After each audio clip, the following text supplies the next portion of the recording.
mbote na bino banso bozali kolanda biso mokolo mwa lelo pe boyei malamu na émission na biso basi.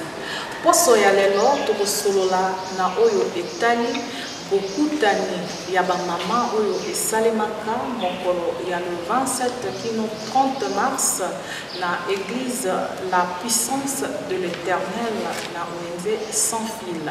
Yango tokosolola na pasteur Clémentine Kapenga, pasteur Mbote mama. Yambo tozinga na kati ya masolo na biso tokoki kozonga mwa moke na koyeba ete biso basi tozali na etumba ya égalité to bokokani ya mwasi kati na mobali. Est-ce que tokoki koyeba moke lisese ya bolongi mokolo ya libanda ya 8 mars mpona bamama?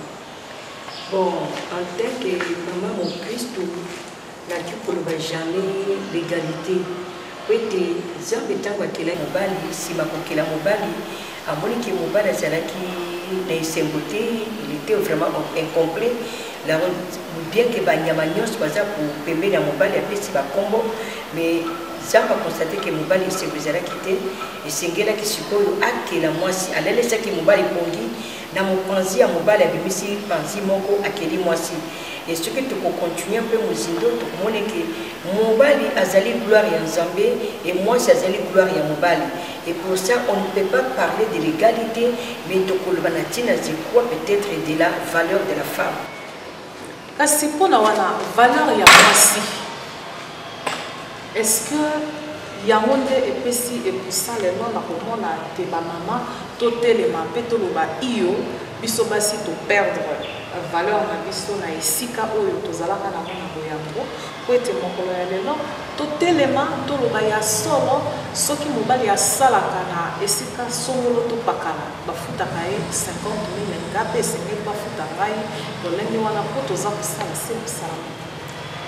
Oui, on peut parler dans ça soit mais je crois que celui qui a l'idée Yanzambe et c'est là qui moi si la mobali banko nyonso mibali bazala na kati ya mokili oyo ba continuer musala na continuer elongo na Nzambe ko dominer sur la parce que Nzamba lobi lo les ali yaye mais mabela pesa ki na moto tango apia na moto atekika na mobali te apiaki na mobali na mwasi. Alors moi si na tina ya mokoroa na tikala ki ye moko mobali alakite monguna ko visiter moi si tango asole na monguna yango mwasi azwaki mbuma oyo Nzamba apekisaki apesi na mobali tango mobali ali mbuma tango Nzamba ekotuna.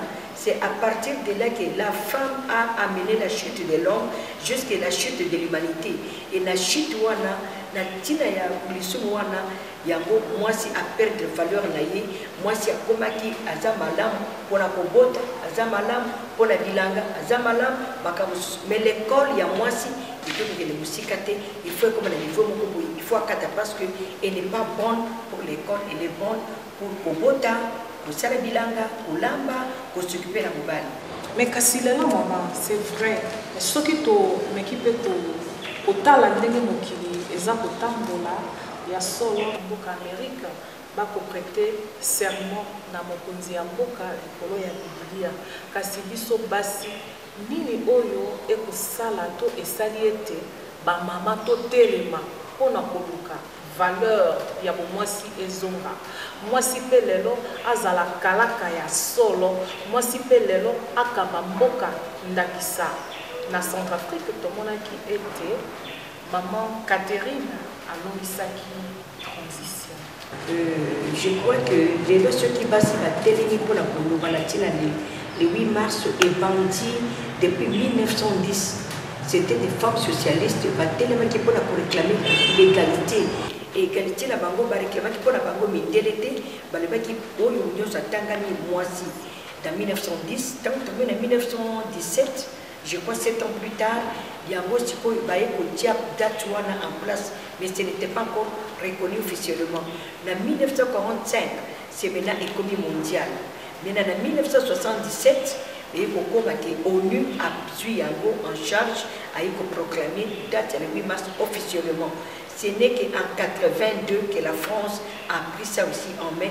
C'est beaucoup de la mission dans Afrique. Toyebi ete bosalaki conférence ya ba mama awa na kati ya église la puissance de l'Éternel. Que tokoki koyeba tina ya bokutani ya bino na ba mama. Vraiment c'est une très bonne question parce que la commune comment on attend comme le 8 mars, même les femmes chrétiennes bakotaka même l'eau na bapagano comment na mwasi a réclamer mobali asomela ilamba parce que nazali ilamba kolata te eza mokolo mwasi alobi mobali atikala kolamba ngai nake kotambola na baninga nake na restaurant il faut nalata nasala mais en réalité faut y aller 8 mars ce n'est pas ça mais moi je crois que c'est une journée de réflexion moi si amiye est-ce que j'ai déjà récupéré ma valeur parce que les années 8 mars les années plutôt sous là réclamer l'égalité. Non, nous les chrétiens, nous cherchons à reprendre notre valeur. Ce que tu as dans ma commune, en nombre 27, tu as basi ba fimitalo na tango ya Moïse, ce qui papa a botika basi. Donc à Kofi, les enfants n'ont pas droit à l'héritage de papa na bango. Alors bana mitano wana na nombre 27 ba kende ko réclamer ba Moïse, papa na biso a Kofi na masumu na yemongo a Kofi na makambo il y a révolte à Corée, mais pourquoi nous ne pouvons pas hériter de papa? Moïse a dit, la chose elle était très forte, je ne peux pas vous donner la réponse, il faudra qu'il n'y ait pas encore. Moïse a dit pour Zambé, Zambé lui, ces filles-là ont raison. Donc, si ce que tu as ma valeur de la mission, nous pouvons changer la loi aussi de Dieu. Yango toyambi SMS ya moko azakolanda biso azana posa koyeba Shekina ministère Shekina élevé pour les bâtiments. Merci beaucoup maman. Bah tout ce soit comme on a la confusion, la puissance de l'Éternel, le Shekina. La puissance de l'Éternel, c'est l'église qui est dans le ministère Shekina. Et Shekina, c'est un mot hébreu. C'est ça, et vous là-bas, Ebelo, ceux qui ont dit pour la référence, qui ont c'est hébreu, ça signifie la gloire de l'Éternel. Au côté, on a Exode 13, 21, Exode 20, 27, 2 Corinthiens 4, 6. Et comme ça s'écrit de plusieurs manières, c'est l'orthographe n'engalingi. Ça s'écrit de plusieurs manières. Alors, comme référence aux huiles bibliques à l'esprit et vie, la page 1290, la Kachabanote, tu vas suivre maintenant l'explication Madame Yashikina, auquel est sur la Scofield, la page 109, toujours la Kachabanote, tu vas voir des explications sur Shekina. Ce n'est pas un mot français, c'est un mot hébreu. Yango na kosenga na Herman na côté ya régie amekana no kozongisa biso na ndenge pasteur Clémentine azalaki côté ya.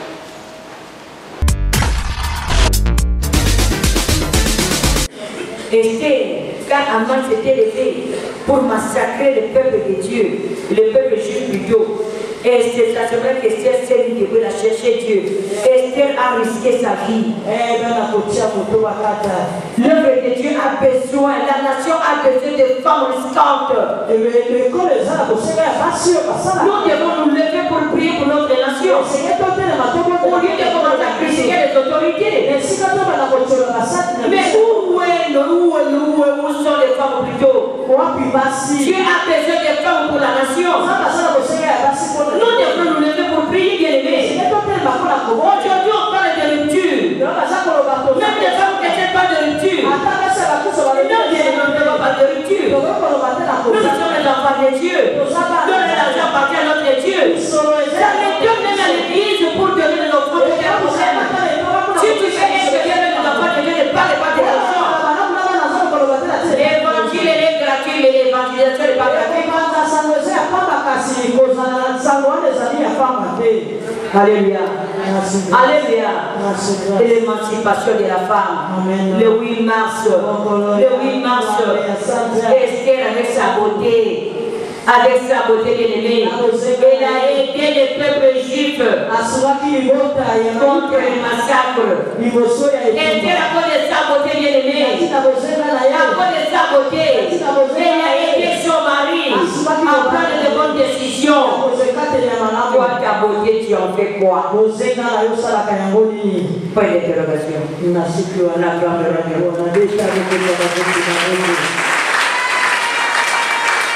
Le 8 mars, le monde cherche l'égalité. Merci beaucoup, maman. Le 8 mars, le monde cherche l'égalité. Mais nous, les enfants de Dieu, nous cherchons à récupérer notre valeur. Et nous-mêmes, comme nous avons perdu. Voilà pourquoi, bien aimé, il faut avoir le temps de méditer. Quand tu arrives le 8 mars, pour les garder sur les amis, pour les dépenser l'argent pour aller boire, manger, rester chez toi à la maison, dans l'état de jeûne et prière. Seigneur, aide-moi à récupérer ma valeur. Merci mingi Herman na oyo o lakisi biso kasi tokozongisa lisusu motuna côté ya pasteur Clémentine. Pourquoi o zwaki thème na oyo etali bonzenga Esther? Na zwaki bonzenga Esther sous thème ya la beauté de la femme dans la nation. Les notes qui nazali kota la beauté ya basi les noms de comme si à marchandise.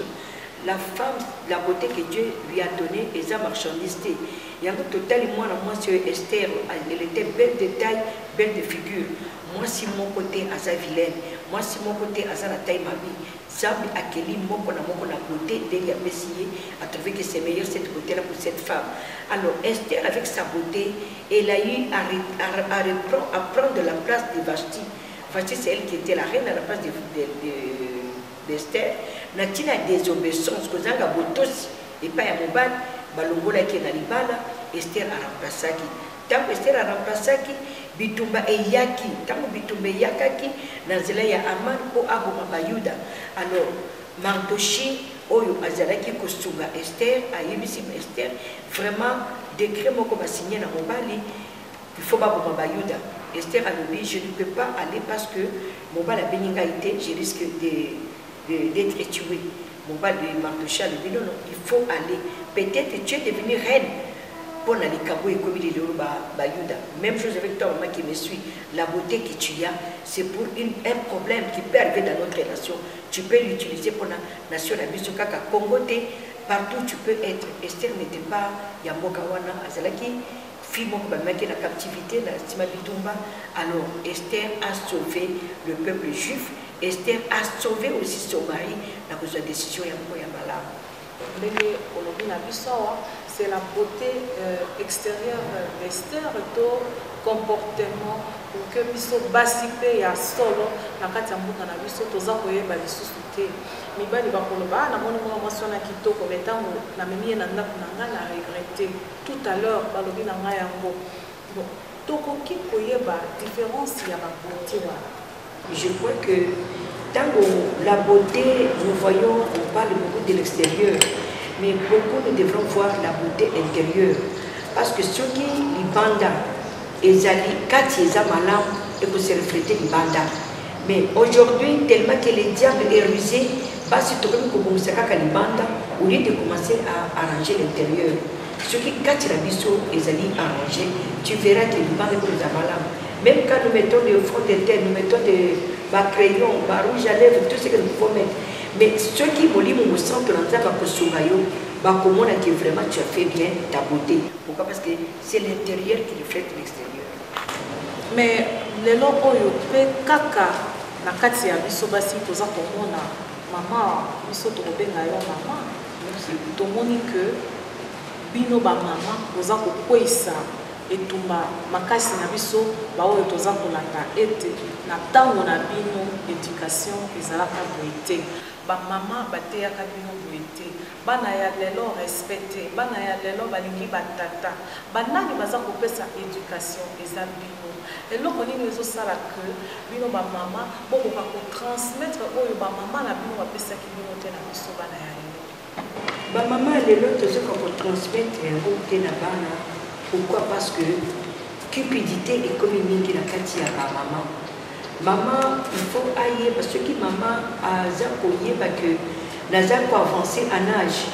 Lobi na kokola mais ceux qui bana nanga na éduquer bango malamu te ceux qui bana nanga na mimi bango na nzela malamu te na tei bango batika banzela wana te, ça serait catastrophique. Et puis ce n'est pas aussi étonnant parce que la Bible me dit malheur à la terre parce que monguna akoyi na kanda apoluka iro de tombe nous chercher qui dévorer mais na poto s'échapper na likamwana. Nous devons aimer le Saint-Esprit. C'est vrai, maman, au sangisaki basi, toyebi ke biso basi tolingana te. Toza na mwa zuwa mpona nini kaka ye, pourquoi mama abengi kaka ye mwa boye na boye. Mais ntango tomoni lokola milulu esalamaki na kati ya etonga oyo elekelaki biso. Engagement ya basi, disponibilité à basi, le respect de l'heure, exact lokoyo et marquaki ngai.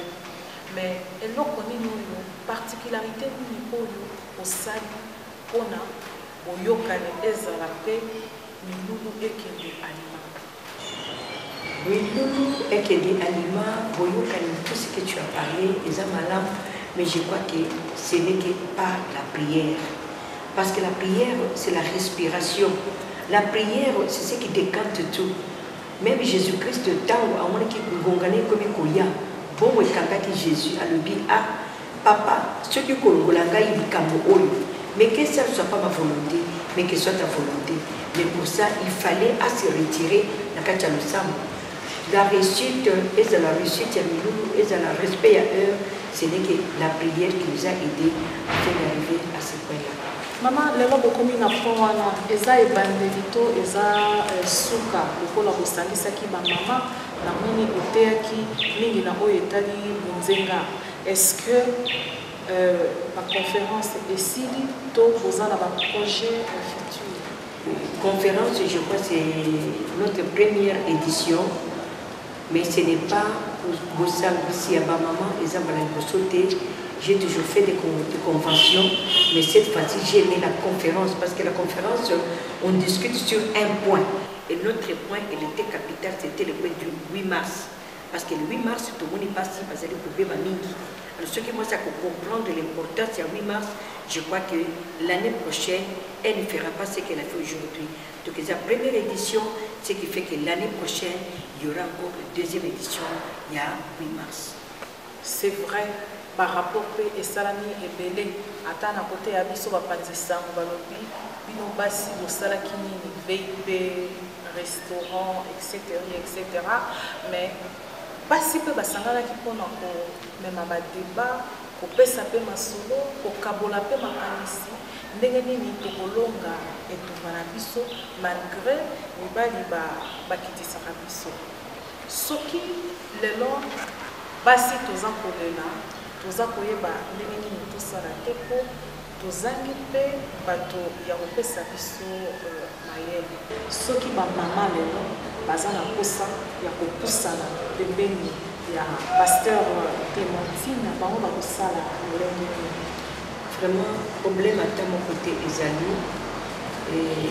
handicap moko ezali te nazali ouverte à tout le moment oyo bazala kosenga ya conseil bazala kosenga ya aide moko na département moko domaine moko bakala songolo je suis vraiment ouverte baki koya je suis là.